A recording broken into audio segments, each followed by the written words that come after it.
Assalamualaikum warahmatullahi wabarakatuh. Kami dari kelompok JK206 akan menjelaskan soal praktikum yang sudah kita kerjakan. Untuk soalnya, pertama, sebutkan susunan fungsi setiap warna dari kabel strike dan crossover beserta dengan fungsi dan warna kabel tersebut. Untuk bagian strike, putih oranye, putih hijau biru hijau, dan putih coklat. Yang sama warna kabel crossover, putih hijau, putih orange biru orange, putih coklat. Ini dari warna kabel tersebut adalah untuk kabel berwarna putih hijau, putih orange adalah untuk mentransfer data TX disebut sebagai transmit yang berfungsi mengirim data, dan RX disebut sebagai receiver yang berguna untuk menerima data yang dikirim oleh transmitter atau TX. Kegunaan kabel strike adalah untuk menghubungkan komputer dengan switch, menghubungkan komputer dengan LAN pada modem kabel atau DSL. Yang ketiga, menghubungkan router dengan LAN pada modem kabel atau DSL. Yang keempat, menghubungkan switch ke router. Yang kelima, menghubungkan hub ke router. Penggunaan kabel crossover, menghubungkan dua buah komputer secara langsung, menghubungkan dua buah switch, menghubungkan switch dengan hub, dan menghubungkan komputer dengan router. Penjelasan untuk soal nomor 3 adalah penjelasan tentang 7 OC layer. Yang pertama, physical layer berfungsi mendefinisikan sebagai sebuah media transmisi pada sebuah jaringan. Data link layer berfungsi sebagai pengkoreksian daripada kesalahan. Yang ketiga, network layer berfungsi untuk membantu mendefinisikan sebagai macam bentuk alamat IP maupun internet protokol. Transport layer yang berfungsi untuk menjadi pengantar. Session layer berfungsi sebagai untuk melakukan pendefinisian sebuah bentuk dari koneksi untuk dibangun. Presentation layer yang dimana berfungsi untuk melakukan penghubungan data yang dimana akan dilakukan pentransmisian yang berasal dari sebuah aplikasi. Application layer yang berfungsi untuk melakukan pelepasan data ke dalam sebuah bentuk jaringan. Untuk soal yang keempat adalah fungsi dari /27 atau /13 pada akhir IP address. Nah, untuk slash yang di akhir IP address merupakan jumlah total bit pada semua oktet. Jadi kalau /27 berisi bitnya 18 kali, 18 kali, 18 kali, 13 kali, dan 05 kali. Untuk subnetnya maka 255, 255, 255, dan 224. Dan untuk /13 berisi 18 kali, 15 kali, 03 kali, 08 kali, dan 08 kali. Untuk subnetnya adalah 255, 248, 0, dan 0.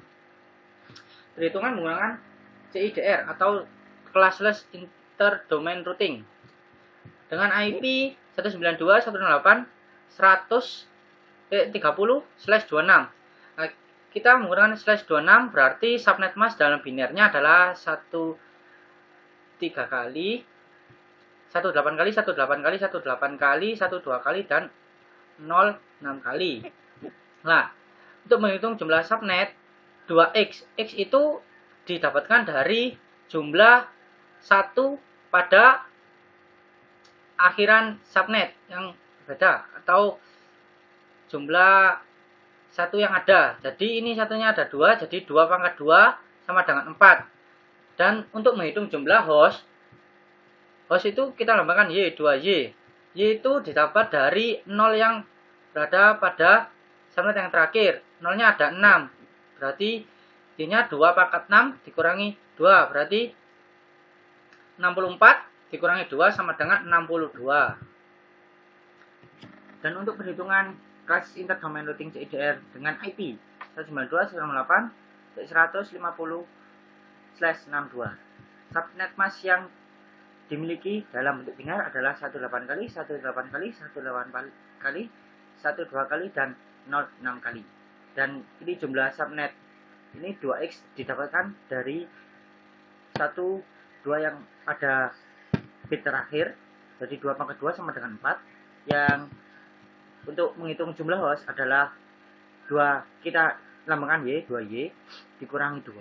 Y didapat dari 6 bit 0 terakhir ini. 2 pangkat 6 dikurangi 2. 64 dikurangi 2 berarti Untuk perhitungan subnet yang pertama, untuk subnetnya itu kan ada 0, 64, 128 dan 192. Untuk subnetnya 192, 168, 100.0. Terus 192, 108, 100.64. 192, 108, 100.128 kelipatan dari 192 tadi, atau ini subnet yang di sini itulah 192. Oke, untuk host pertama itu angka subnet ditambah 1, 192, 108, 100.1, 0 ditambah 1, terus selanjutnya 64 ditambah 1 jadi 65, 128 ditambah 1 jadi 129, 192 ditambah 1 jadi 193. Terus untuk host terakhir, karena ini host terakhir, jadi subnet yang selanjutnya dikurangi 2. 192, 168, 100.62. Karena ini 64 dikurangi 2 jadi 62. Karena ini subnet 3128 jadi dikurangi 2 jadi 126. Karena ini 192 dikurangi 2 sama dengan 190. Dan ini IP terakhir adalah 255. Jadi IP yang terakhir adalah 254. Karena broadcast kita adalah 255 untuk IP yang terakhir. Broadcastnya tiap subnet ditambah 1, 62 ditambah 1, 63, 126 ditambah 1, 127, 190 tambah 1, itu 91. Dan ini tadi broadcast adalah yang terakhir adalah memang 255. Untuk soal nomor 6, untuk anggota jelaskan tentang topologi jaringan ring. Anggota 2 jelaskan topologi bus. Topologi ring adalah rangkaian jaringan yang membentuk seperti cincin. Komputer yang dihubungkan satu sama lain melingkar terus hingga kembali ke komputer yang pertama dan membentuk seperti lingkaran. Berikut beberapa kelebihan dan kekurangan topologi ini. Kelebihan topologi ring: pemasangan untuk menghubungkan antar komputer simpel dan mudah. Biaya yang murah karena kita hanya membutuhkan kabel UTP yang sedikit, tidak seperti topologi star. Kekurangan topologi ring: jika salah satu komputer pada jaringan ini bermasalah ataupun kabelnya bermasalah, maka pengiriman data akan terganggu, bahkan terjadi error pada saat melakukan pengiriman data. Topologi bus adalah rangkaian jaringan yang dibuat berjajar dan komputer-komputer yang terhubung dalam satu jaringan rapi seperti antrian lurus, hanya membutuhkan satu kabel koaksial dan pada setiap komputer dihubungkan dengan konektor BNC ke kabel koaksial. Dan jangan lupa pada ujung kabel harus diakhiri oleh terminator. Berikut beberapa kelebihan serta kekurangan topologi ini. Kelebihan topologi bus adalah menghemat biaya pemasangan karena menggunakan kabel yang sedikit. Rangkaian jaringan rapi berjajar. Kekurangan topologi bus sangat sulit untuk mendeteksi gangguan yang terjadi pada jaringan sehingga susah untuk ditangani. B. Jika terdapat satu komputer yang gangguan jaringan, maka semua komputer akan mengalami gangguan jaringan juga. C. Jaringan antrian pengiriman data karena data ingin dikirim harus melalui komputer-komputer yang dilewati terlebih dahulu. Jika jarak antar komputer terlebih jauh ke komputer lain, maka harus dibantu dengan repeater. 7. Sebuah gedung ITAS memiliki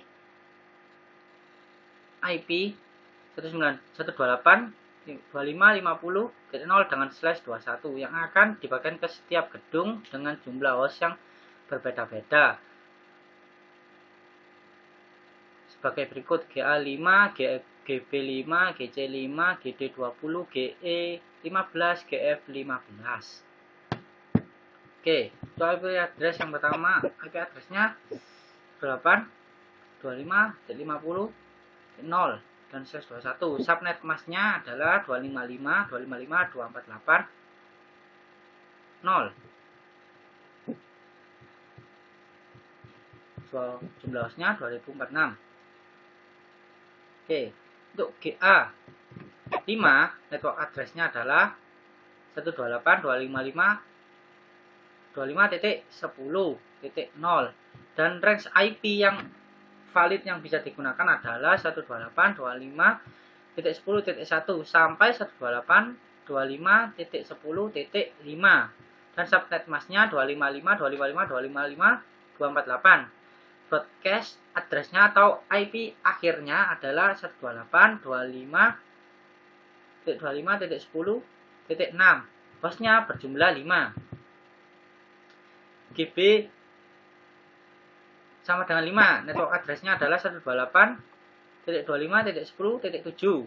Range IP-nya 128.25.10.8 sampai dengan 128.25.10.12. Subnet masknya 255.255.255.248 dan broadcast address atau IP terakhirnya adalah 128.25.10.13 dan hostnya adalah 5. Untuk GC sama dengan 5, network address-nya 128.25.10.14. Range IP yang dapat digunakannya adalah 128.25.10.15 sampai 128.25.10.19. Subnet masknya 255.255.255.248. Terus broadcast atau IP akhirnya adalah 128.25.10.20. Hostnya ada 5. Nah, ini untuk GD ke 20 adalah GD sama dengan 20. Hostnya sama dengan 20. Network address-nya adalah 128.25.10.1. Range IP yang dapat digunakannya adalah 128.25.10.22 sampai 128.25.10.41. Jadi berjumlah 20 host atau 20 IP. Subnet masknya adalah 255.255.255.224. IP akhirnya 128.25.10.42. Hostnya berjumlah 20. G15 network address-nya adalah 128.25.10.43 dan range IP yang dapat digunakan adalah 128.25.10.44 sampai 128.25.10.59. Subnetnya yang subnet masknya adalah 255.255.255 dan .224. Broadcast address-nya 128.25.10.60. Hostnya 15. Untuk GF network address-nya 128.25.10.61. Range IP yang bisa digunakan 128.25.10.62 sampai 128.25.10.76. Subnet masknya adalah 255.255.255.224. Broadcast address-nya atau IP terakhirnya adalah 128.25.10.77. Hostnya 15.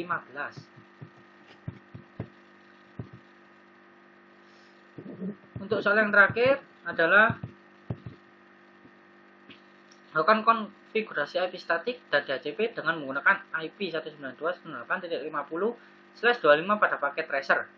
Oke. Sini saya sudah membuat desain seperti ini. Ya. Setelah itu pada server kita klik servernya, terus kita klik desktopnya. Setelah itu IP kita isikan. Tadi kan networknya 50.0, jadi IP address-nya yang kita gunakan adalah 192.168.50.1 dan subnet masknya karena slash 25 dan titik 128. Oke. Setelah itu, pada server atur service DHCP on.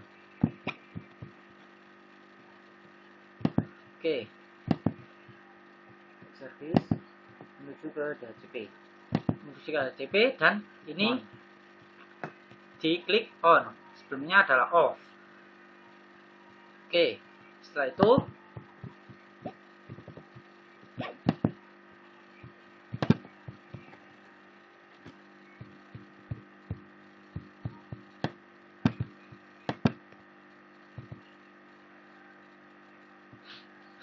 Lalu buka physical desktop pada PC klien, maka PC-nya IP-nya diarahkan ke DHCP. Ini statik ya, ini saya DHCP, maka akan auto terisi atau DHCP-nya terisi. Di PC selanjutnya juga saya statikan dulu, saya DHCP, maka akan langsung terisi akan terisi sendiri. Untuk memastikan bahwa IP-nya tersebut terhubung, kita ping terlebih dahulu 2.168.50.3. Nah, ini kan terhubung ke komputer PC 0.